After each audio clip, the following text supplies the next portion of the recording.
Hey, what's up, everybody? English Dave here with Nerdie Bunch with my co-hosts Raven, Rocket, Mike, and Mercedes. What's up, everybody? What up, Hey. Dave?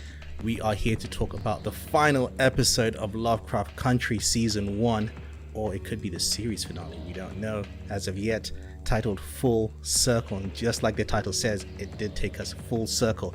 The synopsis is as follows.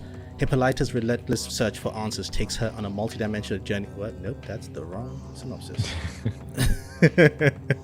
Don't want it to end. I was looking at that, like, interesting. We're focusing on Hippolyta here. I mean, it's full circle, right? So come back to Hippolyta. Hold on, let me find that synopsis. Oh, of course, episode 10 doesn't have a synopsis yet.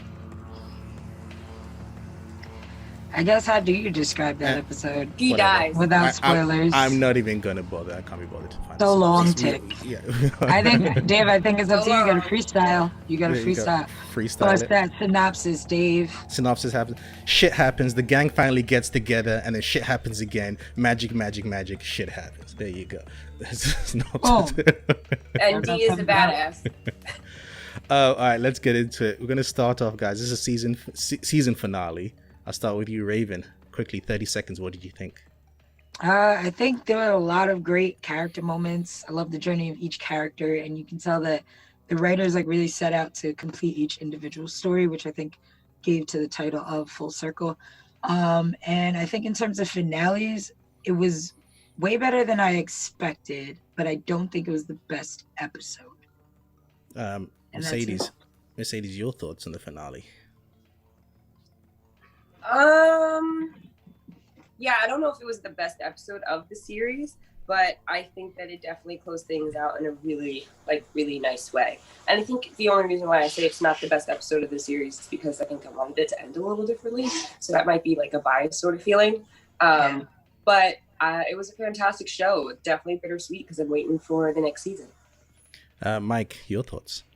Definitely not the best episode of it. It kind of felt a little let down, but at the same time, there was a lot to pack in such a small amount of time. The pacing flew by all of us. I was almost expecting another at least 20 minutes of the episode. While it wasn't the worst finale I've seen, and HBO has definitely proved that to us, I can still be satisfied in closing this chapter to a really great new series. Yeah, I found the season and the episode to be a fantastic journey. You know, I liken it to a gymnast on the bars doing an amazing performance, but that landing, they didn't stand straight. They went like that. They stumbled. It's like it doesn't take away from what they just did. That spinning was amazing. It was a perfect performance, but you're losing some points. Yeah, exactly. You're losing points. Like that so it's like you though. got 9 points instead of 10. It was a good way to It's say. like, but a 9 is a great score. Compared to 9.5. that's the thing. I feel like compared to other shows, it's good, but compared to itself, I would personally go out on a limb and actually say, if I was to list the episodes, this was the bottom of the episodes. I think it only has gravitas because it's a finale, but at the same time, it didn't. I don't know. I just felt that there was an epicness that was missing for a show about magic. They were building up to this magicness, and I just think the last 10-15 minutes kind of were underwhelming in that aspect in terms of this is like a battle against magic. But we'll go into it more in actual thoughts itself. Let's go into actual discussion, the episode. Let's start at the beginning. I think the opening half of the episode was absolutely fantastic. Everything to do with the ancestors and that plan, everything that I was in for it. I was all for it. So Raven, will start off. This continues once again from last episode. They have the book of names, and Tick gives a incantation to save D. And he and Letty instantly sent to the astral plane where we see Hannah and Hattie again. I'm happy you got to see Hattie again. I thought it would be a one-off. So what do you think of that whole sequence with Tick and Letty in the astral plane? I think so many things. So starting off, I think Black people reclaiming their magic is beautiful. To me, it's something that's even going on now. There are more and more Black people every day embracing more spirituality, burning sage, doing more ritualistic things, or embracing the fact that was always a part of our history. Growing up for me, any of those things were almost seen as demonic, like, oh, we don't do that. It's not Christian. So I think that the fact that this whole episode was kind of based around, this magic was always ours, and it's not something to be feared. It's something to embrace. It's something to use. It's something to push us forward. I love that. So instantly that I thought was amazing. And I loved, Hattie's speech, saying that, basically, like, don't cripple your son the way that Hannah crippled her kids, and she kept them from magic. Which is a piece of information that is new to us, right? Where Yeah. we find out that Hannah purposely hid it, thinking that she was protecting the family, but in actual reality, she's holding it Right. back. And I like that moment because it's something that we all go through, right? Our parents and their parents, and one day we will be parents. You always think that you're doing the best for your children, but sometimes it's not the best. And I like Exactly. that that's established. Exactly. And I love that Tick is finally open enough to hear Hannah. Like, I love that moment when we finally get to hear Hannah speak. But it's also, reflective of the show where we're at, because, a lot of this time in the show, he was trying to fight against so much that, he probably couldn't hear her. So I love that this is finally the moment that you get to hear Hannah. I love that the ancestral plane was beautiful. I love the idea of fire being safe. And I don't think you've ever seen that visual, the red, hellish looking atmosphere where it's something that's peaceful. So I loved how that was done visually, and how Letty originally thought that she came back to hell, and that was part of the point, was that Hannah thought that she came to hell and it was residual and she was stuck in that fire, and until she learned how to control it, she got better. So I love that it dealt with that. It's also a continuation of previous episode where we had the speech of Catch the Fire, right? Of the fire, Exactly. the fire that burns us we can use it to empower us. Like you said, Hannah mentions that she thought this was hell until she realizes, wait, no, it's not hell. I can control it. Oh, Exactly. shit. I can use this fire now. And I love that, Hattie was passing the book to her, and she said, there's no one else. My family has kept this for generations, kept it safe, and now it's your turn. And it made more sense to me when I watched it the second time. It's like, oh yeah, like technically Tick is that, legacy, and he, we know what happens to Tick. So it's kind of just like, yeah, I guess Letty does have to carry this on. And I love just that moment, even though it was brief, that moment of seeing Tick's family kind of embrace Letty as part of their family, because in real life she's never going to have that. Not really. The only person really left is Montrose. So the only way that she would have that mother approving and grandmother approving would be, going to ancestral plane. So I loved how that played out. And then also leading into, lastly, Tick and his mom. I love that we finally got to see Tick's mom. And the conversation that Tick had with his mom. I think Jonathan Majors, in terms of acting this whole season, has just been amazing. It's also like reminiscent. Again, this episode specifically, it has a lot of biblical imagery, right, and references in terms of Christianity. So that moment with his mom's also reminiscent of Jesus before he died. He prays to God. Yeah, he prays to God and says, "I don't want to die." There's a moment where Jesus didn't want to die, and it's the same thing with Tick, knowing that you have to die, and not wanting to die, but then having known that they had to accept. When he's like cradled in her lap, it was just such a vulnerable moment, but it was just so sweet because we haven't been able to see Tick as a kid basically this whole show. We've heard about how Tick was when he was a child, but the whole show we've seen the grown-up version. So I think this is the first time that we got to see him be fully vulnerable, be childish again. We get to see that younger Tick, and and kind of the mom just telling him, what'd she say? That her whole life or whatever life has taught her that we tell ourselves we have a choice, but we don't. I think for me as an audience, I was like, no, I don't. I still don't want to believe Tick's gonna die at the end of this episode.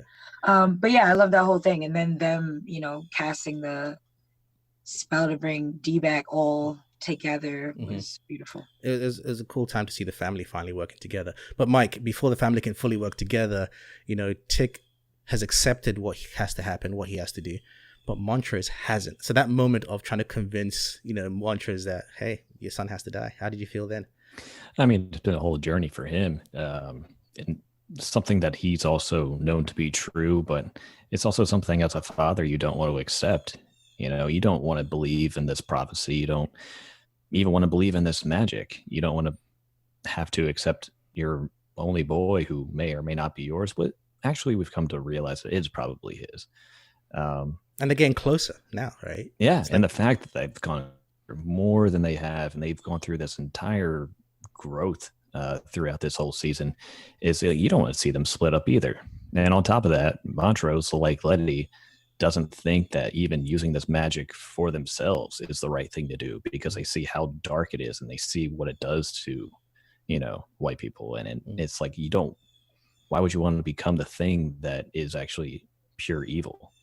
There is a risk to it. So, like I said, I feel for Montrose, and, it's been great to watch, his journey and his growth throughout all this. And so you really feel for him a lot in that scene.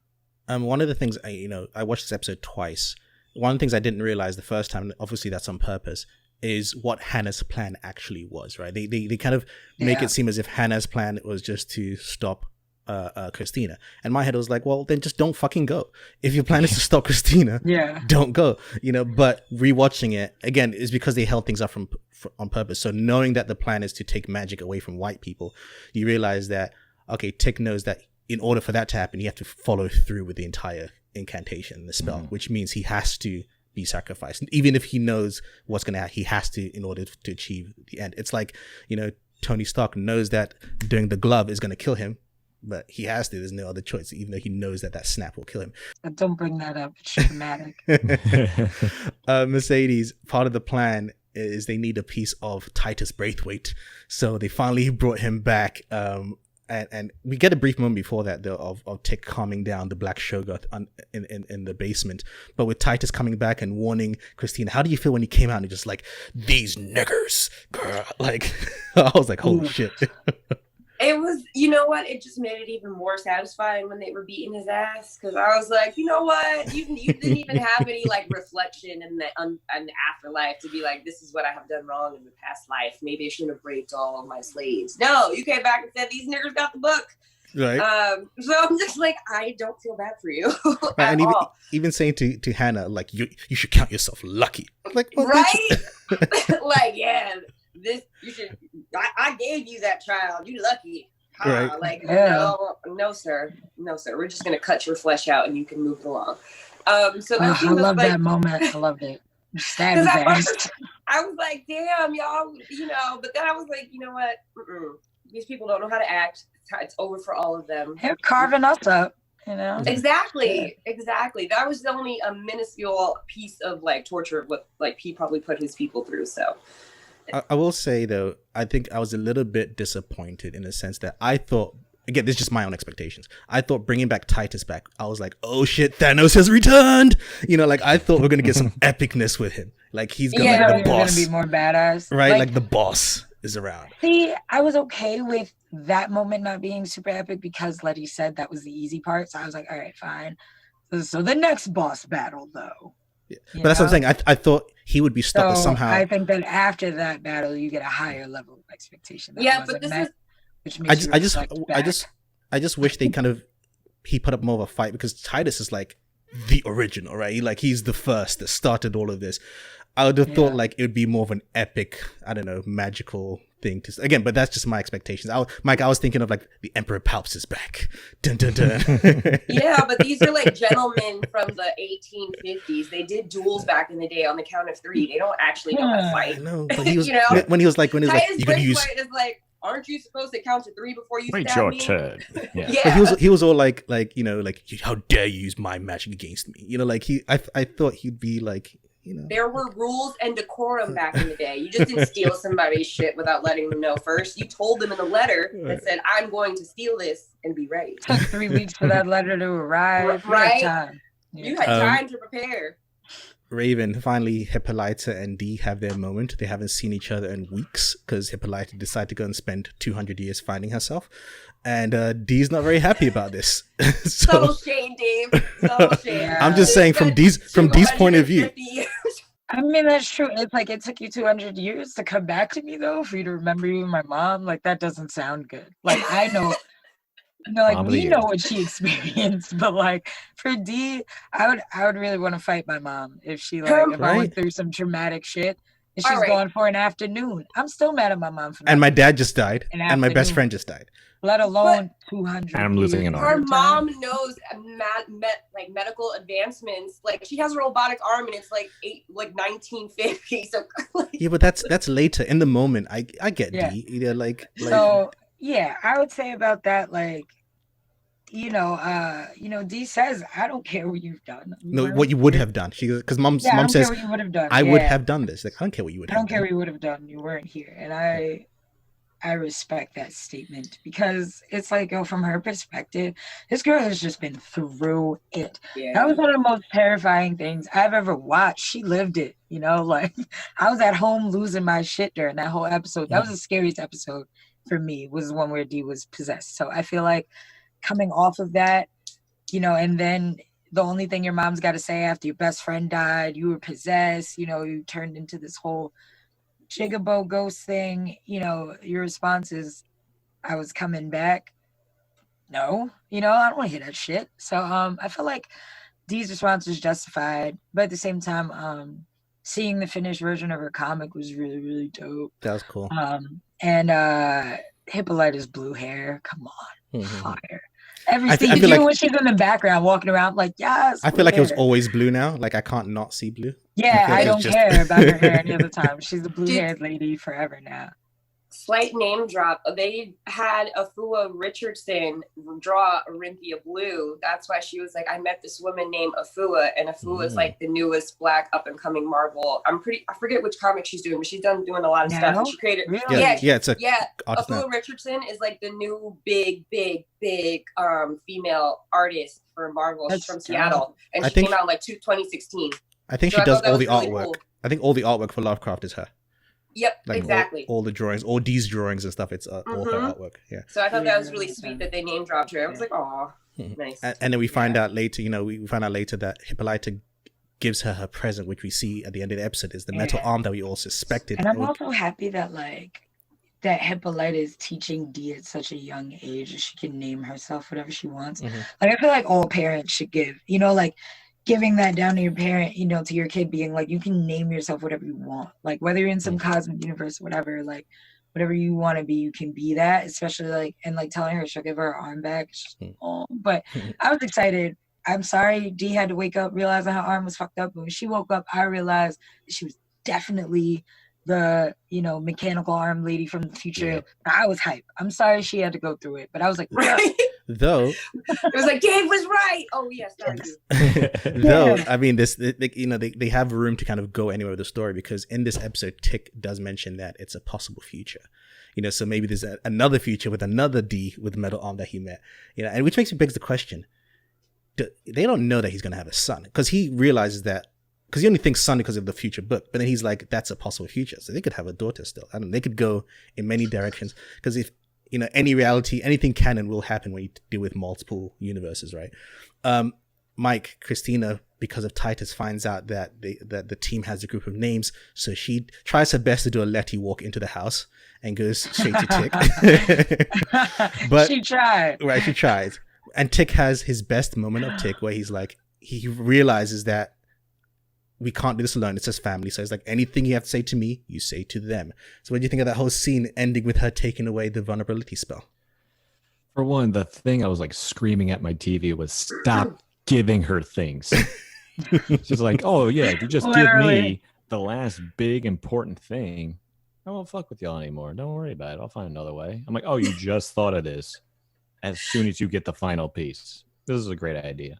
But I didn't think it was bad writing because I realized that it was Ruby who had talked her into, trying to feel something for these people, for Titus or Atticus to be sacrificed. It's like, why can't you find another way? It's like, oh yeah, maybe I didn't think of that. You know what? I really like you. Maybe I'll do this favor for you. I mean, she says it wasn't She personal. made a good point though. She said that, like, basically from what we've known, they've only had access to a couple of pages. Right. So based on the limited knowledge they had, that was the only way.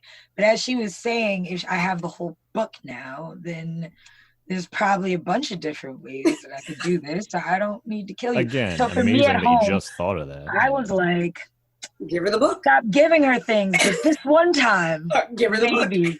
Just because, like, Tick's gonna die. I don't want Tick to die. I didn't want Tick to die either, but I was also. But then I was also just like, tired every of her black getting person stuff. in the world could die if you do give her the book. That's what I was gonna say. It's won't be like Tick, but it could be everyone else. It's like So you it's give like, her.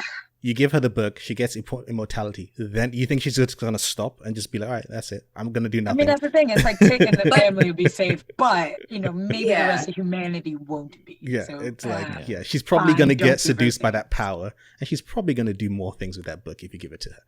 It's like she's Exactly. definitely gonna do things. Though I would say, in retrospect, that's one of my negatives of the series season as a whole. Just because if we leading up to Christina being the big bad of the season, I don't think her goals were clear, because it's like, I got immortality. Okay, then what? It's just like, if that's her end game of just getting immortality, if you just look at it as that in its own framing, it's like, well, it's not that bad. But then if you're like saying she's going to do more with it, then it's like, okay, yeah, it is bad.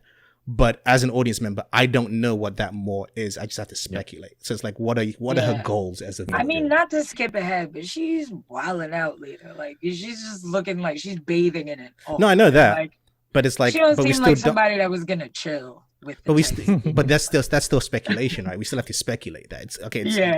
It's not baseless, but it's usually when you have a season finale villain, we know what their goal is. We know what their end game, to use a quote, is. It is tough though. I will say Christina is like a kind villain. Like any villain I've ever seen, she's possibly my favorite, because I'm like, she'd be the homie. She's cool, I love Christina. But I agree. But that's why I'm saying I really it's don't like, have any issues with it, other than the fact that she's trying to either. murder everybody. I want agree her to with- have her magic. that's the thing. I agree to an extent, and that's why I'm saying it's like, I think, and that's why I assumed Titus would be the big villain, where it's like, oh shit, and then somehow Christina has to reluctantly work with the gang to stop Titus. I think we needed a villain, because I agree with you. Christina is kind of like on the border, and she's like, she could have gone either way, and it's like, I did not realize until literally the last scene that she was like really the villain. right? It's like, oh, yeah, she's a villain. Like, I was like, oh, You knew it. I guess you are the It's like, villain. I guess in she this. is. Mercedes, Tick, and Jaya, they Tick gets a moment realizing that They're maybe friends again. things didn't go so well last time. I'm And sorry. so, they meet at a bar, which I found interesting, because I love the sequence with the guy who is trying to talk to him. She's like, are you willing to die to fuck me? Fuck me. And he was like, his face was like, you're hot, but is this a trick question? That was so awesome. like, I was waiting for him to be maybe. like, yeah. He's Right? like, am I going to die of ecstasy? But- Are you really I mean, going to kill technically, me? But Right? Mercedes, A lot of guys would be intrigued by that. Sounds Right? fun. I'd be like, Mercedes, tonight. ignoring the fact that a black man and an Asian woman are sitting in this fancy bar and nobody's batting an eye, what did you... There's no white people. I asked that. I was like, what bar is this though? Where like white Where people, they- Asian people, and black people could just chill. Right? They let that happen then. Right. What did you think of that whole sequence with that apology and getting closer together? I'm glad that did happen. I think that the show, I think it would have done a disservice to Tick's whole character evolution if we only had the last scene between him and Jaya with Letty and the whole, explosion at the dinner table. So I'm glad that we had a closure moment, and I'm glad that there was an apology there, and, like a real apology, and one where we actually got to see the fruition of like a relationship. So like they're not together, but he totally has accepted her into his family, and I thought that was just awesome, because he understands, like, he gets it, and it's just like there's closure all the way around. Mm-hmm. And he repeats to her what she says to him about that they don't have to be monsters. They can be. He kind of reminds her that you told me this, and you can keep going. And we find out that she killed her mom. Died. We don't know if she killed her mom or what, but her mom did die. And I think it insinuates that their relationship was fixed. Just because she's human. Yeah, but I think their relationship was fixed. I think it insinuated that the mom and her relationship was fixed. Letty asks Ruby for help, even though the rest of the team don't do it. But I like when she says that family it means it's not an obligation. Family's acceptance of choosing to do things for your family, which again I think connects to Tik and Jaya in the previous scene, where he realized that family is a choice, choosing who's in your family. You know, it's not obligated. And I've always believed that just because you're my family I'm member, definitely at that point in my life now. you know, like it's not Yeah. blood isn't necessarily all. You know, it's that obligation of it. So that, you know, that whole sequence, but then it ends with Ruby, you know, at that time kind of thinking, no, you only come to me every time you need help, so you don't treat me as family. So what did you think of that whole sequence between Ruby and Letty? I loved that whole sequence. I felt it was necessary because, you know, we still kind of don't have closure with Letty and Ruby's relationship, but I do like the fact that they're both kind of accepting who they are. They're kind of, you know, Letty admitted to why she wasn't at her mom's funeral. Yeah. Because all this time, that's the one thing Ruby always throws in her face. You know, you didn't come to mom's funeral. That's every conversation. You know, it's like she don't pass the salt. It's you didn't come to mom's funeral. So, you know, I do like that was finally addressed. Letty says that she was in jail. You know, and she'd rather be in jail than at her mom's funeral, which also says something. But I think even then, like, I still didn't fully trust it. I think from almost like an addict perspective, you know, somebody's addicted to something, somebody's really into something, it takes a lot to pull them out, and it's going to take more than just, oh, we family, girl. So I did like the fact that, you know, even Ruby's response was kind of like, you're still getting it wrong now. And I didn't trust it either. You know, I felt like Ruby was kind of too far gone. And when Letty calls Ruby back, I just thought that maybe Letty was teaching her magic, you know, or gave her some type of leverage beyond like we're family. Like I felt like maybe Letty was like, you know, I'm going to teach you this spell to protect yourself. I'm going to teach you magic because Christina says she'll teach you magic, but I'm actually going to teach you magic. So here's a little something. I'll give you more later. Do this for me and I got you. And, you know, and I thought that maybe that was their way of maybe letting go of this sister aspect, but more so embracing like we could use each other. And I was thinking that maybe that was what was happening there. But from the way that it ended, I don't know what we don't know. I thought I don't know what Ruby knows. Right. I mean, we know that she said something good because, like, she definitely told her something. Yeah. So. I thought, you know, I thought this was like gonna lead down the path we were all suspecting for Ruby, where Ruby's definitely gone to the bad side, and she was gonna openly tell Christina what was going to happen, and then work together to betray, blah blah blah. I didn't want Letty to give her the plan. I was like, girl, it's like, no, don't do it. She's gonna think. No, she's going home to her drug dealer. I believe in Ruby though, because like that scene, you see her and she looks at the vial, and I'm like, no, you do love Letty. You do. I know. But I also believe in Ruby's anger. Though I feel like Ruby's very angry at Letty, so that I assumed at one point she was going to just willingly turn against Letty. Mike. Ruby and Christina. Christina explains the plan to Ruby, and we get a really interesting moment that Christina is actually concerned about having to kill Tik. You know, she says, "What if it's for nothing and I kill the last of my bloodline?" We didn't see in all episodes she has feelings. It's tough. But then Ruby convinces her that it will work, and they have their first actual kiss. You know, what do you think of that whole sequence? Now, when she talked about killing the last of her family member, was she talking about her father, Titus? No, she's talking about Tik. Yeah, she's talking about Tik. Okay. So at the time, what was making me weird was that I'm like, you're feeling bad about killing your racist dad? I thought that was like what you wanted either way. And technically all of those order members were like somewhat related to her too. So I thought she was referring to like that, but I guess technically you're right. Tik is the last. Because I mean that's the whole show, right? Oh yeah, no, Tik I know is that the last of bloodline. they're related, of course. So which she does call him cousin quite a few times throughout the show, and then that makes me feel. That makes me understand that line a little bit better, is that she would feel bad about killing him all for nothing, because I had that completely turned around the opposite direction. And so I was like, okay, that at least makes me definitely warm up to her a little bit more, as we have been, which makes the ending a little bit more surprising. And then like, well, same thing we were just talking about with Ruby. It's like, oh, you don't really see the cynical side of her anymore. You don't see her pushing towards the dark side, and you're like, okay, she's still an ally of her own family, and she's willing to turn against Christina in order to do it still at the end of the day, which is a great redemption, even though it doesn't turn out well for her in the end. At least we can all like leave this knowing that she did the right thing, or tried to do the right thing. We get the baptism scene with Letty and Tik is worried about, you know, dying, and you get an interesting moment. I wanted to see what you guys think about this. Two things. One, I guess this was Jaya's vision of taking the baptism, which I felt was kind of like anticlimactic, because it's like, well, why did you see that? And ultimately, because I felt like, what was that baptism for? And two, we get to sense that Letty's becoming more connected to Christian faith, which I found it interesting. It's like that she's pulling more to those Christian faith side of it. Anyone have any comments on that? I didn't pick a specific person. I just thought it was just an interesting moment, you know? Yeah, I couldn't figure out what the end all purpose of the baptism was. Yeah, like that scene. Like I feel like take out that scene. What does it mean? I don't know. No, so for me, I don't know. I listened to the podcast, the writers podcast or whatever about the show too.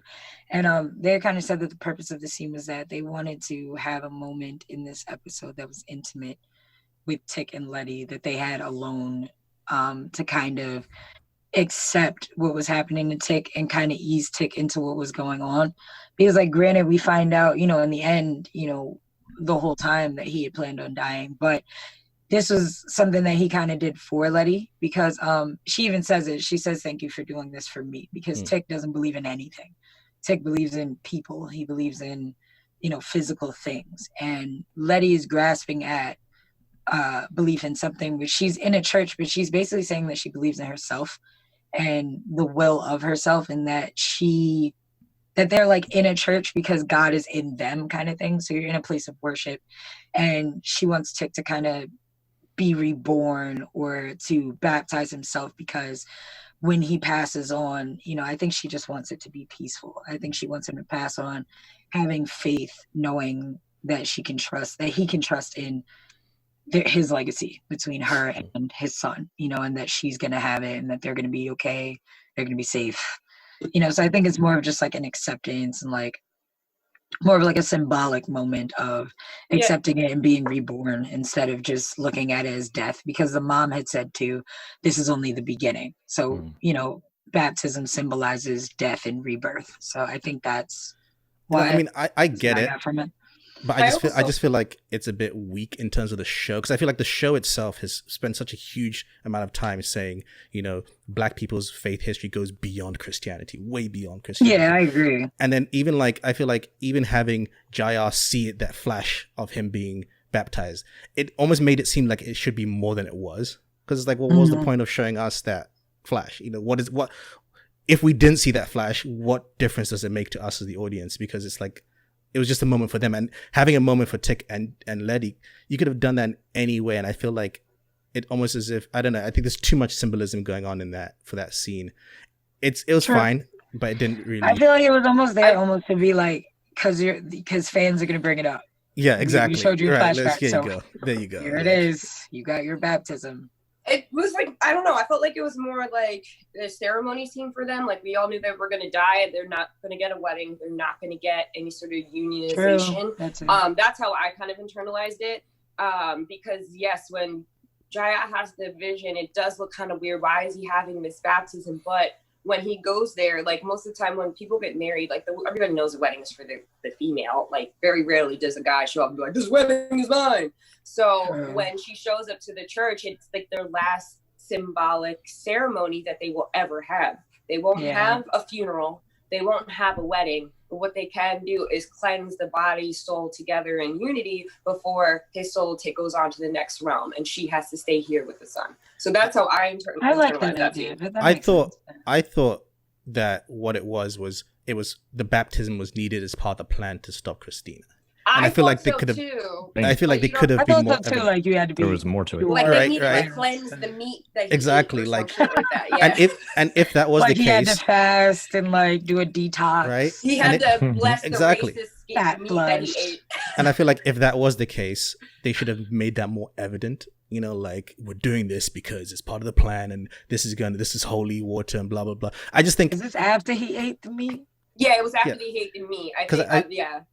No, it's before he ate the meat. Yeah, it's before. It's before, right? Yeah, it's before he eats meat. Yeah, he hasn't eaten the meat yet, and that's my thing. Okay. It just felt like, That sounds so good. again, for a show that is kind of like used Christianity and other religions a certain way, I just felt it was so quick for her to be like, oh, I'm Christian now. She didn't quite say that, but it's just like the Christian traditions of baptism and stuff like that. I don't know.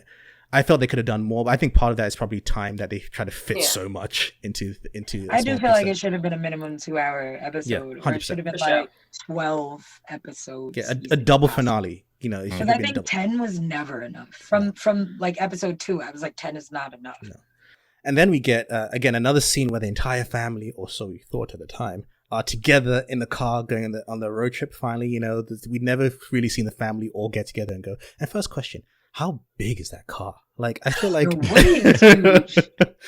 Yeah, they were not Woody's a big ass car. I feel like Woody is a clown car. Like, there shouldn't be that many grown ass people in that car. Fit comfortably and it's not in the like car. small people, right? Yeah. Is they comfortably fit in that car? So much so that they can have that, a sing along. Life could be a dream. Raven, what did you think of that whole sequence?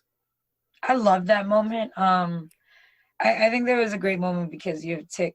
Kind of just the whole moment of like him reflecting in the garage, him getting in the car. And I think even for me, I was watching it thinking that's a beautiful thing to be able to have Jaya and Letty working together, in the same scene in unison, and it being this idea of chosen family mixed with actual family, new family. So I love the whole thing. And then when they start singing in the car, I loved it too, because you remember that Jaya loves like American, culture songs and stuff. So it makes sense that she would join in second. And it would be Dee to start it. It would be Dee to start it, because she's a kid. And then, even Tick joining in with the deep part. I was like, oh, it was so cute. But I also felt like it was this feeling also of like, damn, someone's about to die, or all of y'all are. Oh yeah, right. You definitely because you can't have this. It was like the happiest moment of the show we've had in the show. Period. Of the entire show, where everything and in an interview with Misha Green, she had said that part of the reason that she had that scene was because she wanted the audience to know that there was certain death coming. Like we got it. Which is also interesting because it's like, in retrospect, you're like, oh, that scene wasn't as happy as I thought it was because fucking Ruby. Fake Ruby, because you realize she's in the car, and I'm just staring at her in the car now, like, bitch, you ruined that moment for me. But like, also acting wise, Wumi Misaka, Mosaku. So she actually does a great job, because in watching it the second time, you do realize that she's different, like awkward. Yeah, she's awkward, which I kind of picked up on when we first see her. I was like, but I just thought of it more as like, she was, being different. She was loving. But, in watching it again, you realize that she mimics Christina's like mouth movements. Christina has this thing where like she kind of talks through her teeth, and like her mouth is kind of like always open kind of thing. And you realize watching it again that, Ruby is making this same mannerisms almost throughout. Like even the way that she's looking at her family in the car is like, wow, this is nice. But in a way that it doesn't seem like she's. This is nice. I've never experienced this. Yeah, it seems new to her. So later on, when she says, like, I finally understand the pull of family, it's like, damn, that hurts. But yeah, I think for me, that was that scene. Fun fact for those who didn't notice it: in episode 1, Ruby specifically states that she doesn't like that song. So her singing it this time should have given us a clue. Wow. Did not know that. There you go. She literally says, I hate this song. So her singing it, we should have known. Yeah, sure. We should have. I just thought, she was changing. Changing in a healthy way. No, girl, that wasn't Ruby. That sucks. The team arrive at Arden and, start their setup. But before that, Tick has to pinch and swallow and give himself over to Christina's Peeps mic. What do you think of that moment? I could have did that. Couldn't even cook it, just beforehand. There's no salt or pepper. You want to be smelling? You want to be smelling fried human meat? That's what it smells. Meat's meat, it still cooks. I don't know. I mean, it's still the smell of cooked meat as opposed to rotting flesh. I'm sure that doesn't smell much better. Hey, technically, it's his last meal. Ew. So. Right? There was no Lowry's that we could have. That's what was digesting while he was up on that plane. Yeah, he still got that taste in his mouth. Body on and top blood. of just bleeding out. Flesh and blood. That's why mantra says pinch and swallow. At least he had a nice, Montrose came through with the flask finally. It's like, your days of drinking finally. This is the one time where it's like, yo, Montrose with that flask, you my guy. Right. Save the day. Thank you. I want to know, all Christina's people, I'm guessing those are the villagers right from the village, were they just hiding in the corner till Tick showed up? Because they just like empty space. And then, Honestly, though, it sounds bad, but it's like that's what Surprise I party. think of racists anyway. They're It's just like sitting not there very bright. You're not very bright. "Is They're he just sitting coming?" there like, yeah, we out here with our pitchforks. You know, it's just like I can honestly see a group of, racists just gathered together. Just Hello, they did it in 2018 and stormed a college Yeah. campus with tiki torches Literally. from Party City. So let's not Literally. even go there. God, they We look got at the nothing car else to leading do. up to it, Exactly. These people literally had this happen like just recently. right. Yeah, and then taking instruction from, a woman, which shall also claim to not do. Right. It's like, all right. Oh, there's one time. Just no real cause here but hatred. I guess. It's Right. fine. Mercedes, Ruby Stina. We find out that Ruby is Christina while they're trying to do all their marks. That's the name I've coined, Ruby Stina, That's for nice. them. That And bitch. Letty realizes, oh shit, that's not my sister. Though Letty does the dumb mistake. When you realize an imposter is an imposter, don't let them know that you know. Come on. Like, Yeah, never but let them know right the away. heartbreak was too real because, that's kind of shock, especially because you thought you and your sister have this whole like reconciling moment, and then you're like, and that, no, that means something's Fake. wrong with your sister, and then I'm definitely gonna rip your face off. Like, I can't keep the cool after that. How do we feel about Ruby being killed off screen? Okay, so I feel a lot of ways. I was pissed. I'm Me gonna too. start like fuck that. I was tight, but also I will say, just to go back to something else and watching it the second time that I didn't exactly notice the first time, when Christina is talking about what's his name, the guy, the William. dude, William. body. Yeah, so when she's talking about William, she tells Christina that basically he's in a comatose state, and she takes his blood, hair, and nails, and that's what she keeps to keep her doing what she's doing. So basically all she technically needs is blood, hair, and nails, which are things that we all know continues to grow. So I'm thinking and hoping that technically Ruby is just in a comatose state and not dead, because technically you could just put her in a trance. You could give her any type of drug so she's just unconscious, and as long as you have her blood, nails, and hair, which is something that'll continue to grow back, she could technically be unharmed but just unconscious or in a coma at home. So that's what I'm hoping, because otherwise, like, I just think that Ruby's character is way too important for you to just kill her that way, and for us to only see her in flashbacks and like have that moment of flashbacks while we're also dealing with Tick dying. It's kind of like, fuck y'all, fuck you. Sadie's This asked you should a have question. been this should have been Raven's question. No, I was gonna ask you the question, My bad. Mercedes. I'm gonna ask you the question, Mercedes. I was gonna ask you. I think two questions. One, Christina explicitly said I had to kill her. So either she's lying, but it's like, well, why do you have to lie in that situation? There's no reason for you to lie. And two, yes, you could say comatose state, but we've seen what happened to the last two people who were in a comatose state because of that. Like, we don't know if they can bring back. I just think also, we'll go into it later, but what do you, Mercedes, do you have any answers for that? I think that she said she had to kill her because we all know Christina is the grand master chess champion of life and making moves and manipulating people. And this is the first time that she got, meaning she got in her feelings. And when she says that she caught her, meaning that she didn't think that she would do it. So she had to catch the person that she was developing feelings for in the act, the person that she decided after she got her immortality that she was going to be the person to open up magic to. She didn't have to. I don't think Christina had any intentions to share magic once she got her little immortality. I think because she knew that she was never going to get the book, that was not a possibility. She got her immortality and that was it. She meets Ruby. Ruby starts changing things on the inside, making her little ice heart into a real heart. And once she learns that Ruby's allegiance isn't completely to her, or just that Ruby might make a foil in her plan, that can't happen for her because what she's been fighting for and what she said in the last scene, like, did I really just kill the last member of my family to achieve this goal? So if she's going to, eradicate her entire bloodline, she has to actually finish it.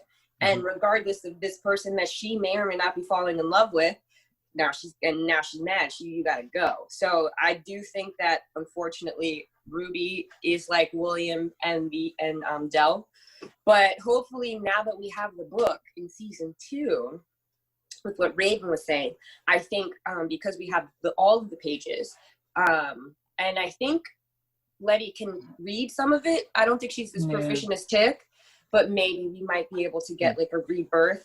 And I think Ruby was killed off screen because I think it would have been too traumatic for like the audience, you know, like we already had Tick was about to die in the next 15 minutes. So what, you going to show Ruby and Tick and Letty? Like, if people would have just turned off the TV after a while. So I think it was nice to have it off screen because then you can let that imagination play in your head of like how that actually happened. I agree with you 100% on terms of Christina. I think Christina's the kind of person that no matter what I feel about you, I may love you, I may care for you, but if you're in the way of my goals, sorry, I got to step over you. And I think she's the person that she won't let anything get in the way of her goals, even if she has to cut off her own nose to do it. She's a person that I will do whatever. Cut your nose to spite your face type of person.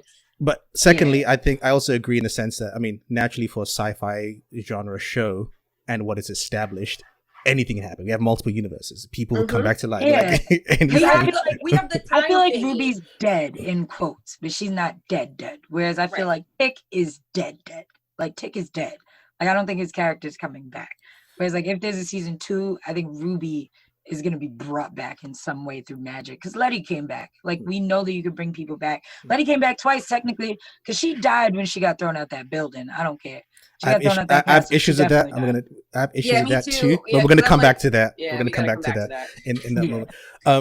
But I think again, magic. Anything can happen with magic. Anyone can come back. So I think there are ways. But I think in this moment, I think Christina killed her, or at least she said that she killed her. Whatever. I think she killed her because she was mad. I agree with what Raven said, but the blood hair and nails. I do think Del and William are in a comatose state, but I think Ruby hit a nerve because remember they have the whole "this is my first time" kiss, and so we always had the question and of that was so sweet. They finally had their little lesbian kiss. We always had that question of like, do they like having sex when they're not each other, or is it what is it? But then once we confirm that they do like each other, and then she says, "I caught her stealing my stuff." Like I think she killed her. I can see Christina being like, "The one time I had to give someone my heart, they betrayed me," kind of thing. She killed her own father. You think she's not going to kill the girlfriend that betrays her?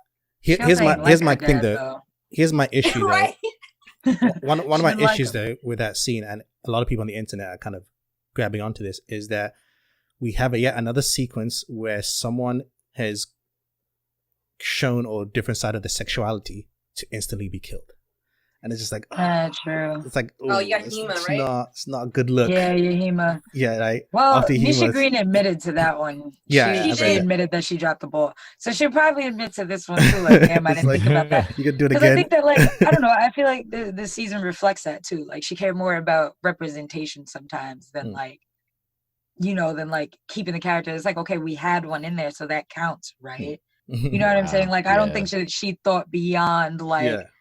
I represented you, which is part of the problem, right? Is that Black people are like, we're represented, but we were in one scene, so and then you kind of like, we're getting there. And you kill someone off. I will say she got like the betrayal right. When you open yourself up to that and then you find out that like the rage, but I think what can happen, I think that was like a real reaction. Because like that's probably why I was sad it was off screen.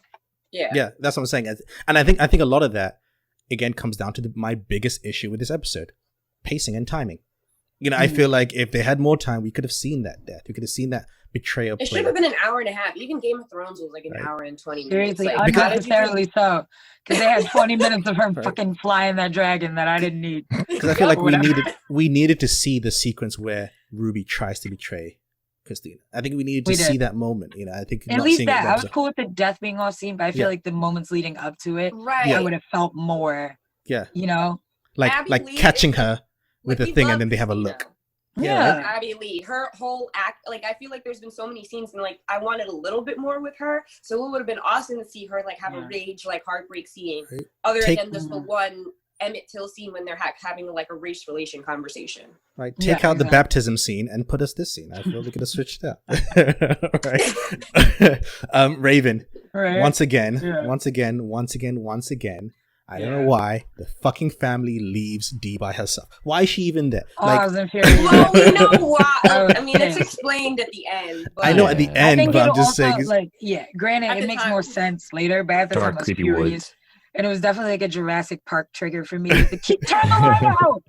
I was like Why screaming, is why she would you there? fucking shine the light in its eyes? Ah! I was No, thinking, we why? need the light for the I was thinking, Shogun. why were you taking her? And why did you Yeah. leave her alone? Like you could have I was left her furious. alone I was at like, home. was she there? Why was she there? I was furious. But Why was she even there? you know, but then Yeah. you realize, like, I also had the moment of realizing that Orinthia Blue is her fucking mother. I don't know why I second guessed this woman. Of course, she's got her baby protected. They probably only brought her because they didn't want to leave her alone in Chicago while they were out beating ass.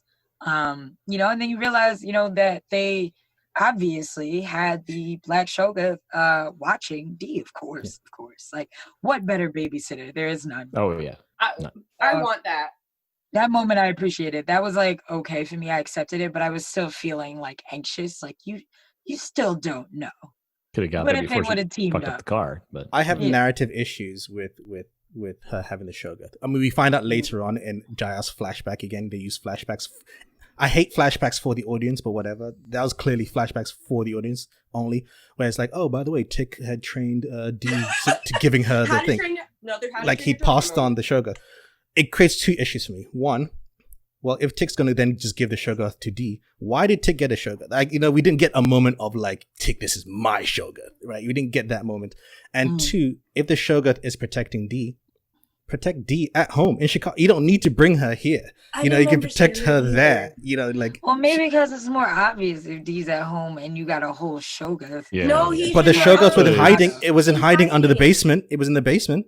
And Just when have her the stay there in the Shogun basement. originally saves Tick, he comes up from underground. It's Right. like he was running on the street in public Right. and said, "Hey guys," and then saved him. So why That's is what he I'm in saying. the car in the woods in the dark? But then again, maybe D was also like, nah, y'all not leaving me again. Look at how she Yeah. woke up. Maybe. But you There's see, that's. no way they were Not going to the be able to last leave time her you at left me home. alone. So But see, Yeah, that's last the. time you left me at home, my best friend died and I got possessed. You're not leaving Maybe. me anywhere. But I think I that's the would've been inherent like, fuck problem that. is that we are saying maybe. And I think in a show like this for season finale, we shouldn't be saying maybe.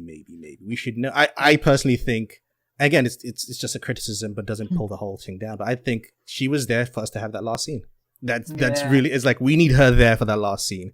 Yeah, They there's took her. nobody else to do it. Let's And just then from a parental move- standpoint, y'all move gonna along. have her do a revenge kill. How's that supposed to help her emotional psyche? Like, Oh, we will get to that definitely.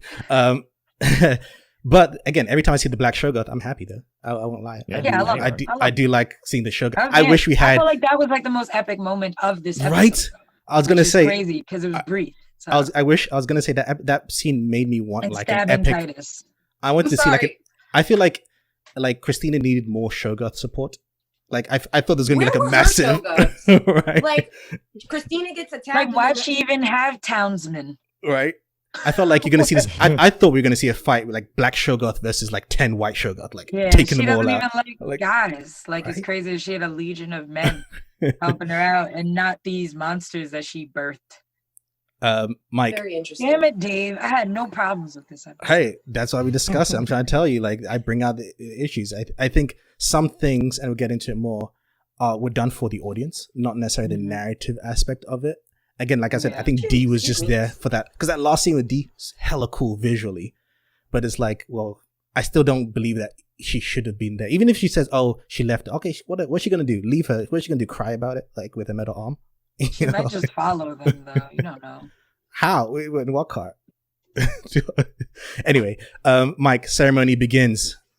Tick is strapped down, Jesus style, and Christina appears, and Tick realizes, shit, she has the book, which means things didn't go right. The process has started, and Letty comes back to life just in time to see Tick die. yeah, for one, I didn't even buy that. I'm like, That's my one critique. 'Cause trying I'm to like, kill wait, Letty. what? It's not gonna happen. Yeah, we knew Letty wasn't dead. I didn't buy it. Did anyone And I was believe like, she how was many dead? times she gonna die in this? But, No, like, why what was even the- do it? What was the point of like fakely removing the protection spell and then not even showing like did somebody just make another one? Like what? Here's a question. Well, they did show it because when Christina was Ruby, she said a spell again when she had already As she was hit the falling. ground. Yeah, I thought it was forced. But Mike, Oh, yeah. the Wait, whole oh. affair with the blood dripping That's from what happens. Yeah, Ooh. Ruby. Wait, so oof. she pushed her out the window Yeah. and then says the Murmured spell. a spell before instantly. she hits That was okay. That was cut that out. Cut the baptism scene out. Let's get the scenes we really want. All right, you know what? I'll come back to you, Mike, because I want to kind of follow up on that. In terms of Letty coming back, sometimes a show I will critique. Sometimes a show is inconsistent with its magic. Sometimes you let it slide, like when Ruby takes the potion, has sex, and instantly the things peel off. I'm like, oh, okay, you've said that it lasts longer before, but now it lasts, a few minutes. But whatever, it's a cool sex scene. I'll allow it. But then this protection spell was told to us as a protection spell. The show's established that there's a difference between protection spell and resurrection spell. Those aren't the same thing, And also when Letty had the protection spell, she feels no physical force, right? Bullets bounce off of her, bombs drop. She doesn't get knocked back. So if the spell was put in her, so there's only two options. If the spell was put in her as she fell, did she fall, die, and get resurrected, or did the spell affect her? I feel like it's resurrected because she broke her whole back. Exactly. Yeah, so her neck. Yeah, her neck went like this, and the legs were weird. Like so it's she's dead. So then, is it a protection spell or is it a resurrection spell? It's like because the show has had different ones. That's the thing that blows my mind. Why is it only Letty that's able to be resurrected? Mad people died, and she's the only one that resurrection spells work for. I wish I would explain what's so special about Letty that makes her able to come back from death and no one else. And I feel like in Christina doing that, what was the point of having Letty killed? Because like only the audience really knows this, right? The characters don't really know what happened. They just see she's disappeared and she's back again. Like they don't get a moment to realize, oh shit, Letty is dead. Only person that kind of felt it was Tick when he was getting pulled up because Letty wasn't around. Yeah. Which I felt like for him, I was like, oh, you poor guy. Right. Yeah, that hurt. Because like you did everything, she knows that you're dying, but you don't know that she's gonna die. And if she's dead before you did it, then there's no point in you doing this. They may as well let you down. Mercedes, let me ask you a question. Why? Like, I know what the writers are trying to tell me. Why? I don't buy it. So I'm gonna ask you, why does, after being like, I killed Ruby, why does Christina's like, oh, but I promised her that I would keep you alive and then I'm gonna give you back the spell? Why? Because ultimately, if she didn't do that, Christina wouldn't have come back to stab her and do the incantation. So why? First things first, that whole scene makes no fucking sense because, I didn't even know. I saw her whispering, but I thought she was just whispering, dumb bitch. And she was threw her out the window. Dumb bitch. It made no sense to me that you would kill someone to basically make sure that their plot doesn't happen and then utter a spell to make sure that they live. Did you think she was going to be dead longer? Right. You was like, she got at least 30 minutes. Or she'd be like, oh, she brought me back to life. You know what? Christina, we're cool. You killed me, then brought me back to life. We're cool. It's what? I don't know. It's almost like lovers, spurn kind of thing. You felt bad about killing your lover, and then you promised you'd keep her sister alive, and then, last minute, you're like, oh, shit, damn it, wake up, bitch. And then you did, I don't know. I felt like Christina didn't come across as someone who's like, I'm a stickler for keeping my promises. Right. I just didn't. I mean, I don't know. Technically, she says to Tick that she'll keep her word, and I believe her. No, she's queen petty. When she didn't, they didn't want to help her. She didn't even look when she took the invulnerability spell. She just walked out and said. But I think technically.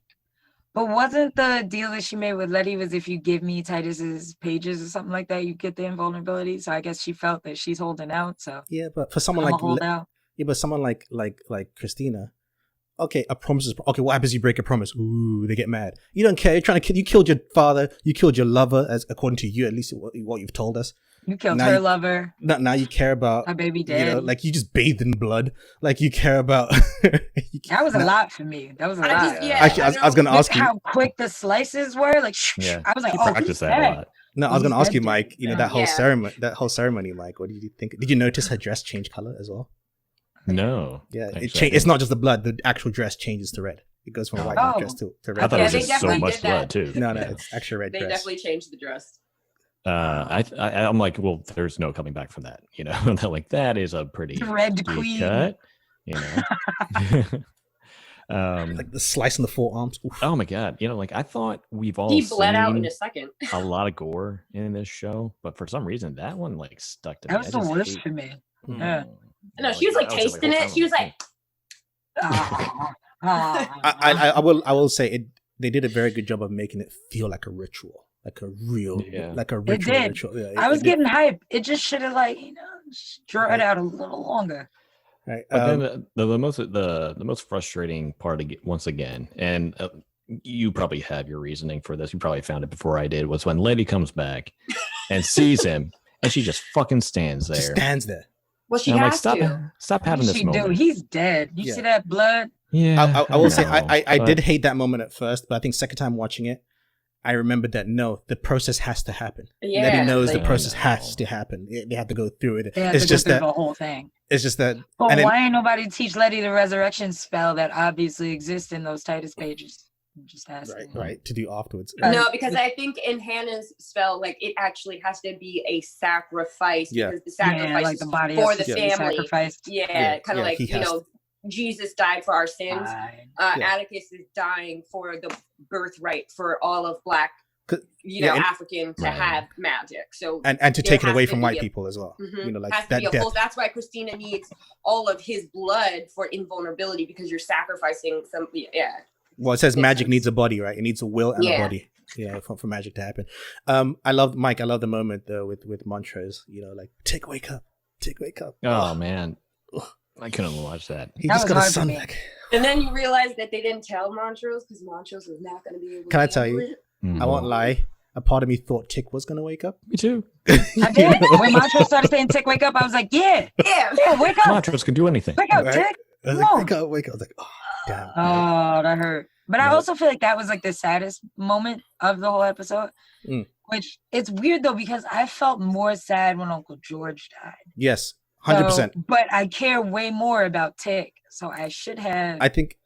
cried. Maybe not should have, but you know I think what in I'm saying? retrospect, Yeah. we needed more. I think Uncle George died too early in the show. Oh yeah, he totally. Mm. In retrospect, I mean, in the book he survives the whole thing, and I think in the Yeah. show we needed a few more episodes of him. That I was think one he of my missed- nitpicks is that there was no like obvious mention of him in the finale. Yeah. You know, It's like just I feel like if he is the Black Shoggoth or whatever, it doesn't matter. But I wanted a more obvious, like, homage to Uncle George in Mhm. that last episode, especially being that we like straight up saw Mom in the astral plane. You know, we could have. Yeah. I mean, And they it- gave you the last 5 minutes of the episode, so I guess that's what it was. But And that last battle before we go to the epilogue, that last battle for me was very underwhelming in the sense that this is a show about magic. I wanted an epic magic battle. Like Christina, I felt like once Jaya Christina died too quick. too quick and too easily. I think once Jaya did the whole Yeah. thing of connecting them, Christina just kind of flops and stands like that. Like there's no like, oh, get off me. Like I felt like it should have been this There was powerful no fight. thing. Like she Right, this should've- fight, right? Yeah. Like Well- I envisioned a fight where she's fighting them back, they can't fight her back, and then Letty doesn't spell, and the ancestors come and then help them out, and then ancestors, all of them together, like epic wizard, It's like. almost as if like they ran out of budget in the very last season. And I feel like Like they they were forgot. like, nah, we can't do the monsters, Got the that. explosions, the portals. Did we forget that No. Hippolyta is a Super Saiyan ninja? What happened to that? I feel like Yeah. Hippolyta's ninja-ness, like Like there could have been a better team up fight. It wasn't Right. Avengers worthy. Like, you know, Next like season, nah. you know how Avengers like that Right. last battle sequence, Right. how it's like and everybody's doing their part and you still know that like they're gonna probably lose. still gonna lose. But but like, but- because again, you establish that this is magic. This is someone who's gotten super powerful. At this point, Christina has got the full powers. But then as soon as Jaya gets her, she just like flops and then just lets things happen to her. I guess to play devil's advocate, I feel like one that happened because when we watch episode Meet Me in Daegu, all of her sexual partners are like vegetables once she's taken over them. So we've never seen a scene where when she's in full Kumiho mode, when all the tails come out, that anybody can be like, woo, get off me. That doesn't happen. So when it got to that scene, But Christina's a and then super She's the most wizard. though. powerful being. Yeah, she's not normal. She's a wizard. She's but got she's powers. also got hit from behind and got a tail coming through her back. So I guess that's what they're trying to say. Like she was caught off guard, and then like it was. Just, they were. But then I asked the question. Because if You- Letty you had as a the writers- vulnerability, Jaya wouldn't have been able to do that to Letty. But then my it's whole thing weird is that- she wouldn't give herself a strong enough. Even if we go down that path of Spell. what you just said, Mercedes, the writers still wrote that. You know, it's not like they happened to go into that corner. Like they wrote that instead of And writing then- like an epic battle. Like, and then my other point is like, remember they already said that they're not like proficient in magic. So I think what they're trying to say is like, yeah, these people don't come from Hogwarts, so you're not going to get like two sides evenly fighting. Because two sides evenly fighting, Christina would kill them. Because the only person that actually can read the magic is Tick. Tick is up, almost bled out. Letty. Letty knows now. But that's why. Letty, but then Letty knows that she has to let Tick die in order for their plan to work, which is why she's crying, because she got to watch her husband die. So it's all about everyone just kind of got to like sit around and wait for like the main thing. I think they definitely could have made it a little bit more climactic with the Kumiho part, but the problem is they created all the victims to be like lifeless vegetables when she does it. So yeah, I just think Christina herself, again, you know, like she needed to put up more of a fight, especially established she's so. And I think her putting up a fight would have been a great excuse and a reason to kind of bring the ancestors as well, like all of us working together, taking out Christina. I would love to see, again, I just think for me as a sci-fi nerd, I wanted to see some visual spectacle. Because she only knows 2 spells, right? Because that's what William taught her. Yeah, I know, but she doesn't have again, as the writers, you can write whatever you want, like write it. Apparently she knows resurrection Right. and vulnerability, which should be all she needs, technically. Like, if you can't die and can't be touched, right? Then you could have written. Why do you need to be anything else? If you're that's the thing. Like, doesn't that mean you don't die? I don't know. Yeah, I don't know. I guess you could get cancer. I just think it's I think it was underwhelming. Bad. I wanted, again, for a season finale of a show about magic. I just wanted this, like, again, it's my own. It's tough because I feel like it's not like disappointing. Like, it's like I feel like I got a lot more answers than I thought I was gonna get, and I'm appreciative of them. There's just certain moments that I wish we could have stayed in a little longer, that I maybe could have had the chance to feel rather than speculate about. You know? Exactly. Speculate. I think the 2 issues here are that A, the episode wasn't long enough to fill in everything, and B, because we don't know there's this next season, we know then that means some things won't get answered. You know, some of these issues could be fixed if we get another season to retroactively be like, oh, this means that means that, and I can accept that. But the penultimate, no, it's not penultimate. The epilogue scene, I don't know how I feel about this. Visually amazing, just see a visual of Dee coming out there, killing Christina, and then the moonlight background and the Shogoth looking like Venom, going you know, I thought that was really cool visual. But the ramification for what that means, two issues I have here. One, I get that, okay, this is her anger towards white people coming out and all that kind of stuff. But I also feel that you can pick any other character that probably had more reasons to kill white people than Dee had. Even though Dee had reasons. Other characters not Christina. I feel like it should have been Letty. Exactly. I think either Letty or if Ruby had survived, I feel like there's other characters who need to kill Christina. Before I don't think they Montrose like shit. I would have accepted. I would have accepted if Dee killed the police officer. That would have accepted. It would have been a better moment. You know, but Sadie, what did you think of that Dee moment? It didn't really make much sense, and it kind of like left me as an audience member like filling in the blank, meaning like I guess they told Dee that Christina was the reason that Uncle George died, and that's why she's angry and doing a revenge kill, because that scene never happened ever in the whole 10 episodes. So for her to like then, you know, this is because it wasn't about like race relations and her taking her anger out on white people. Like she makes a direct correlation to like her father and like, you know, that whole thing. That's how I internalize it. So I'm like, when did they tell Dee that like she had anything to do with that, and how did she know about Artem in the first place? I guess maybe they told her when the flashback scene when he's like doing the whole how to shoot dragon thing with the Shoguth, but that Tick gave her a whole rundown on everything that's happened. Yeah, quickly. Like in that whole scene, like we were supposed to understand that when she put her hand on there, she knows everything now. And that's such a personal death, right? Put your hand on someone's throat, even if it's a metal arm. It's a very personal way to kill someone. It's very personal. So it was very much a vendetta thing. So it didn't make much sense because the writers never said that anybody told Dee what was actually going on. They never even said that they told Hippolyta. Yeah, I was gonna say I would have respected it more if like Hippolyta was the one to do it. You know, in her anyone else, like I said, anybody else. Yeah. So it made or like if Hippolyta was standing over his shoulder when it happened, you know, that would have even. I think they're trying to imply this whole thing of, you know, because Dee says they never learn. And I think she's trying to say that don't let the white people stay alive, kill them. But it takes her down a path that I'm like, I don't know if I'm willing to accept Dee going down that path, because that you don't come back from that path.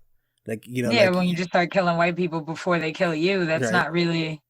it's just You like, know, the like, way, Yeah. D. it's like Yeah, I get that it. scene wasn't very like explained well, but it was really artistic. It was shot cool, well. though. It was Like, cool as hell to Beautiful. watch. Super I beautiful. was I just felt like that badass. scene was like guys, let's show Dee's metal arm. Which again, if Dee Yeah. can have that Yeah. metal arm, it means that, like Yeah. Sadie's mentioned at the beginning of the podcast, Hippolyta can make that arm in the 50s. We can't make that arm now. I don't know. Why isn't Dee involved in the fight? Like, Right, or she should've make been more. whipping ass the whole time. If you Make- could She should have crush came out that people- car sooner. She should have You been should- beating ass when the mob showed up. Right. Speaking of And they that was mob, all I feel like throwing bows. the mob took them down too easily. I thought Hippolyta was going to go some crazy Super Saiyan on the Yeah. whole Yeah, mob. felt and like- then the Kumiho, I'm I like, felt like James Gunn, Gaia you was ain't gonna have like sprout, you know, Right. legs and you. whoop ass and nothing. You can only do that Not when one you're tail. sexually aroused. Right, I- right. But that's the like, thing. I feel like it was a what? time thing. Like I feel That- like they it's were almost 100% like, a time shit, we thing. don't have time. Like we can't show this epic battle scene. We got 2 punches and cut. You know what You know, happened? and it's They filmed a lot of two stuff. punches and They cut. filmed a lot of Yeah. stuff they couldn't use. They're like, shit, how can we use throw But it I in the bet you flashback? there's like probably like 100 hours of deleted scenes from that. They just episode. threw everything into the flashback and Yeah. like, yeah, put it in the flashback. Just Yeah. like that All the one flashback thing- sequence. Yeah, exactly. Just start on a flashback. But the one thing that we didn't bring up that is the one thing that I absolutely like did love that I was like about, and then I did grow to love it was the fact that Letty took magic away from white people forever. You know, seemingly so. I love that. I love the idea of it. Yeah, I think I liked it a lot. Yeah, I think I love it. I think I just love it. I love it, but I have a nitpick. I'm sorry, Raven. Like, yeah, I have a too. nitpick too, but I I have don't know what a it nitpick. is. My nitpick is in the world of Lovecraft, right? Mm. With what they've established and as the audience we've seen, not speculate what we've seen.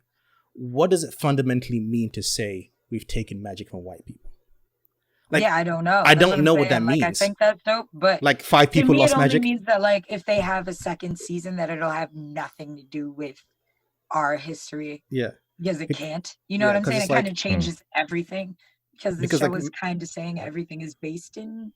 because there's like some things like magic had nothing to do with Emmett Till's death. It didn't. That's what Magic I'm- had nothing you know? to do with Tulsa. So it's like taking away magic doesn't, they may try to make it seem as if, oh, magic is representation of privilege. But as a black person, and everyone here, if something happened through sci-fi means that privilege was taken away from all white people, we know what that means. I understand what that means. Yeah. But in the world of the story, to take away magic away from white people, it's like, but like 5 white people had magic and Right. 4 of them are dead. So Taking- what does Yeah, that mean? Yeah, it was only Christina One we had to little worry weapon. about, but the cops now. No, but only one cop had it. They didn't all Yeah. have it. Only They didn't Lancaster had establish magic. that Yeah. he taught Lancaster taught it. The Right. issue is No, that's what I'm that saying. Like the issue is there's more cops without magic Right. that are doing things. So it's than Right. there like, are But they white can people still- with magic Right. that are fucking shit up. You know, and it's like So white people can that. still do a lot of shit without magic. They still have privilege. They still have power. Especially in the 1950s, taking away magic from a few white people doesn't change the Yeah. status quo. So it's like, Mhm. I felt like the writers wanted me to feel that to be a big deal. Like, oh shit, white people lost magic. Oh shit, the game has changed. But it's like only one black family knew about magic. So it's not like all black people suddenly. I think You're if they taking had done away a- something on a larger scale that affected more black people as a whole, like if something that they did magically had affected every black person, and then we got to see that, Exactly. and then they took it away, I think that then we'd be like, oh, thank God. Yeah, right? You know, but the biggest reason I'm happy that they took it away was because Christina was literally dancing around bathing in right? Tick's blood. But other than that, I was like, give him some I rules. almost wish we saw a scene where Lancaster hadn't died, then magic's taken away and suddenly his body falls apart. That'd be cool. Like, That would've he's, been a cool you know, scene like to he's see like, too, what's like happening to that. me? What's happening? Yeah. His body falls because magic has been taken away. Like, oh shit, this is what it So- means. It was hard because how do you this whole time what we're talking about is privilege, right? White privilege. So you're kind of taking away a privilege that white people at that time didn't know they had. Exactly.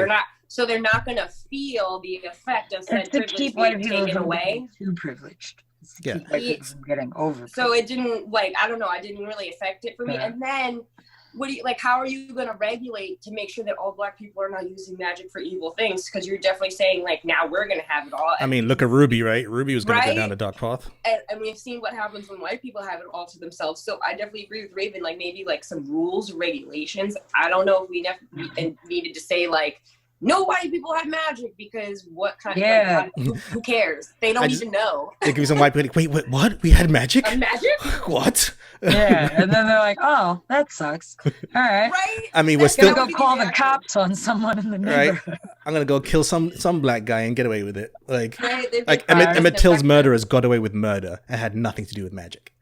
Yeah. You know, like, so it's like, I just felt underwhelmed by, like, you know, especially the way Christina Leddy says it, like, we took away your magic. It's as if the writers were like, yeah, mic drop. Audience is gonna love this. Love this. And I do feel like it was that moment, like for the writers, but Right. it wasn't for me because it was like, I don't know. I just feel like there's a lot of other things we could have done. Yeah, yeah. like, White people don't know they have magic. So right, and I still want Tick to come back. Honestly. most I'm people- sad. like- bring Ruby back, bring Tick back, bring back Uncle George. okay. Y'all got resurrection spells in that book. Bring Here's people my back. other question. You know, again, I think sometimes the show breaks All the its people own that rules. were wronged by white people and died, bring them back. Bring them Okay. like you know, if we go back to like the beginning of the series, I think sometimes this show is muddled with how it handles magic and its own rules, because we Yeah. find out what's Titus's plan. You know, like, I always like to look at villains and what is your plan? Like, what is actually your plan? Titus's plan was to go back in time to the time of Adam, so that and be men, naked. so that white men can rule again, right? But then the show that goes further and says, well, that's not a time machine. It's a multi-dimensional time machine. So it could do time, space, and parallel universes. And parallel universes says every and any reality can exist, right? So then let him go to his fucking white people ruling the universe reality. Like, let him go to that reality, because it's established that changing... Well, he if you- died in the process, like an idiot. But I'm saying is like, but that's what all the other people's goals are, right? Their goal is just to ultimately go to go there. So it's somewhere. like, well, and change, if you change too much of the past, it doesn't affect your future. That's why you have to be careful with how you change the past. So if they go and do something, it's a different parallel universe. So it's like, let them go.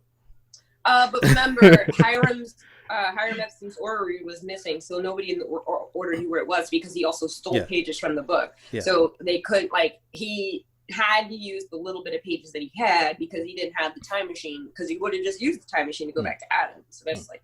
No, I agree with you there. I'm just saying that now that we have all the information, why are we trying to stop the bad guys? Just say, hey, bad guys, you want your plan? Listen, we're going to open the gateway for you. Go through, peace. Like, we don't have to deal with you again. Yeah, because now I'm thinking about it, like, would it affect any of the black people in the 50s? No. No, Like, because it's a trans-dimensional. Like, it didn't affect, right? The ones that were already there. Because it's a different dimension. It's a different... It's not even... Hippolyta went to a different dimension. It didn't affect anyone. He established that parallel universe exists. So it's like, send them to a dimension where white people rule everything. Like, let them It stay just seems there. like there was not a lot of communication. And if we just sat down and talked to each other about what we really wanted, not a lot of people had to die. That's the thing. It's like, because I even get a sense that, you know, like, some of the white people, it wasn't that they're racist. It's that they want to get magic. And if they have to step over black people to get that, they will do that. Because that's what Christine said. She said it's not generational. Right. Like, It's not personal. hatred or I anything. just It's want to not. be immortal. Right. yeah, So it's and like, Tick so it's like, specifically blood- has the blood I need. so it's like, Because if he was component white, of she the would have done spell. the same thing. Right, exactly. If anything, she would have done worse. She was holding back because he was black and she didn't want Right. to come off racist.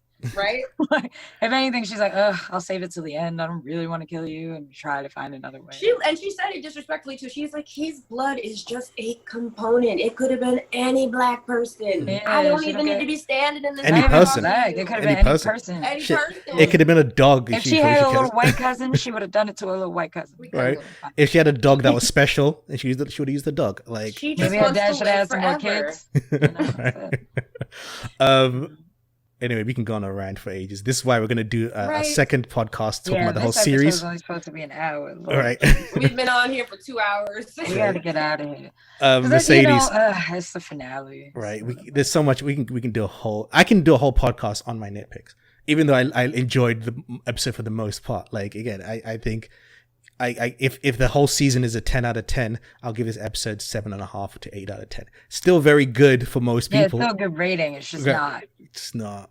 But they put themselves on a different scale, and that's your fault. It's like someone That's said. not honest. A friend of mine said to me, it's like someone showing you can soar, and then expecting you to walk. It's like, Yeah. we were soaring before. Like, I was happy to walk, but we were soaring in the skies, flying Sure. high, and then you're bringing me back down to walk. No, you can't do this to me. You know, I think that's what it's. You know, like, we had previous episodes where we had some epic visual effects, some cool horror mixed with racial, social commentary. I think this last, even the social commentary, I think that was lacking in this last episode. Yeah, You know- I'm just a little upset that we just killed the Ruby Steiner relationship like that with no screen, no, like that was it. We just Like, I get a feel like- makeout scene, and then like- and then you have them break up, and then you say that one of them is dead. Like that's just rushed that page. Yeah. in 'Cause the I think- script. Huh. What this show's always Yeah. done a great job of is saying, And- this is the fantastical and the sci-fi, but we're going to mirror it with actually what happened in real life, and that real life is scarier than the sci-fi in a weird way. Yeah. And I feel like this last This episode, there wasn't any of that. it didn't do any of that, and I think it missed out on that. Sadie's cultural references in this episode.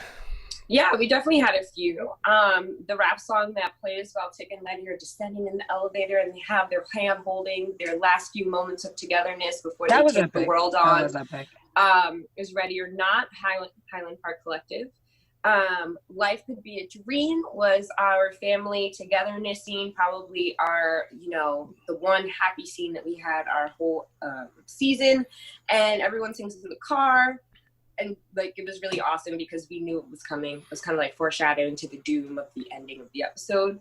And then the last one was Keep the Lamp Burning by Fred McDowell. And the song plays over Tick's death score. So that one was I don't know, you probably didn't really pay attention to it too much because you were looking at Christina drink the blood and bathing in it. That was a little Yeah. much. I didn't even know there was a song playing. Right. I just read that. I was like, there was a song playing during that scene. Interesting. It's traumatic. We always have the lovely Nina Simone, either the cover that's played at the end during the credits, but this time we actually had Nina, and I am blessed. And there was one event this scene. We see Dee reading a newspaper which reports Emmett Till's death. Killers were found and not guilty. This is unfortunately true for those of you that do not know. And also for those of you who do not know, that woman did confess on her deathbed that she did it to make her boyfriend jealous. So Emmett Till never did it, and they That murdered hurts. him on purpose. Yeah, it does. But the highlight of the episode, I think for me, celebrating Black culture, was Afua Richardson. I actually met Afua in 2016, going to Emerald City Comic Con. She is probably now the biggest African-American native comic artist. So if you want to check out her workout, she's got a bunch of stuff. She's awesome. She does a bunch of stuff for Marvel. But the main thing that's cool here is that she does all of the artwork for Dee and Arinthia Blue. So she does everything for the Negro Travel Guide, all the really cool stuff that we see drawn. That's awesome. That's done by Afua Richardson. So definitely check her work out. She's got some great stuff out right now. And then the last one is, of course, Alexander Dumas. And that's the quote that Tix uses in his letter to Montrose, because we know that it's Montrose's favorite book, and he knows that it would be hard to tell his father that he has to let him go. I don't know any parent that would be okay with their kid telling them, like, hey, I'm going to die for you. So that was the significance of that, and having that little closure moment for them was really nice. Mike had to log off, so I'm going to be doing the differences in the book. Quite a few significant differences in the ending. A couple of them being that Tick actually doesn't die at the end of the book. He ends up surviving, and neither does Ruby. In fact, Ruby helps them fight against Christina. In the book, it's Caleb, but Ruby doesn't let the family know about her connection. She helps out as Hillary. So she's helping the family, and the family doesn't realize that she's doing that. And then at the end of it, Ruby chooses to live her whole life as Hillary. She gets her dream job. She lives on as Hillary. And also the book is more open-ended in how what happens to the heroes, because only Caleb, aka Christina, is the one they ban from magic, and they ban him from certain things. So it's not all magic. So that way it's more open-ended to be like, well, there's more white people with magic and powers out there that could do things to us, in terms of the Sons of Adam and all the other lodges. So there's significant differences from the book. Maybe I think I prefer that ending, honestly. Me too. I definitely prefer the book ending, which I'm just gonna read the book. We'll give you the Spark Notes, Raven. We know you don't do that. No, I read now, right? But like 8 books in quarantine. Nice. Yeah. Nice. I do like, does this now, right? because even in the Proud book, of you. I'm proud of you. even in the book, Lancaster. Lancaster in the book is part of that final battle. And, he dies in the final battle. And I think having Lancaster there would have been more epic, and Ruby there and everyone fighting together to kind of stop the epic battle. I do think it's more epic. Yeah. Hopefully season 2, they just say that, Letty made a mistake in one of the words, and then, magic isn't banned from all white people, and they made a mistake somehow. Well, also, Are the books like There's only one book. done? It's Is it only like one book and that's one it? book, So yep. we don't even know if there will Like be a season 2. the because story- technically it just Yeah, the story of the series has caught up to the book completely. So anything else it's is completely new standalone and territory. that's it. Is new territory, and that's my thing. It's like also a sequel season could go either way, right? We might not continue with the same characters. It could be an anthology like American Horror Story, where every season is a nice. different group. I would hate that. I want them all back. Yeah, me too. But that's what Misha Green said when she did the whole the episode in Daegu. The whole point was to show that there's magic everywhere else. So we can go to another period. We can go into the 70s. We can go into another period. We can go into ancient China. We can, you know, like magic is all around. It's everywhere, and it doesn't. We can go to the modern day. We can go. You know, I think maybe we'll see Tick's son. maybe we'll never see these characters again. Like we could have a prequel with Montrose. Because Montrose knew a lot of shit. Journey Smollett. Journey Smollett and Misha Green are like best friends in real life now. So I feel like we'll at least get her back. But everybody else, I hope comes back. I feel like with them being best friends is probably likely lead to them having a new show with them on it. You know, Shut up, Dave. It doesn't have to be Lovecraft for them to work together. Yes, it does. And yeah, I'm surprised. I don't know. HBO has not yet given it a season renewal. Why? But it's also like, I mean, We got maybe she raised doesn't by want it. wolves. Because even interviews with Misha Green, she hasn't like, no one's even really brought it up, and she hasn't spoken about season 2. She did do an interview literally like that came out after the episode because of spoilers, and she does mention she has plans. She has ideas. She doesn't say anything solid. She says she has, and that's why I brought up the whole Daegu episode, because she mentions that's why that episode was done, to show that magic exists beyond these characters, which makes me think she want to do an anthology series. It could work, but I'll miss the characters. So either way though, I want the show to come back. Either way, bring it back to me. I don't care how. Just bring it back because you need more. Just come back. Ruby. Come back. I want Ruby back. Right. I don't care about Me Christina. too. I want Ruby. But guys, we'll have a little bit of like Ruby. Because wait, if Christina's dead, won't Ruby come back technically? Maybe. Again, She's it's under a spell or 1950s. something. I No, don't she's know. in a coma. It's not like the coma has nothing to do with the spell. They just need to keep you alive through the coma. But Well, we'll be able to ease our Ruby withdrawal because her movie comes out on Netflix on the 30th. So right. Anyway, on that note, Yeah, thank we gotta you. get off here. Thank you, Raven. All right, thank you. Thank you, Mercedes. peace out. Thank you, Rocket Mike. Thank you. Thank you, Dave. Is that your deep voice, Mercedes? Thank you, Dave. My name's English Dave, and as always, not here, Mike. Keep it nerdy. Keep it nerdy. Peace. Love you, Mike. Peace.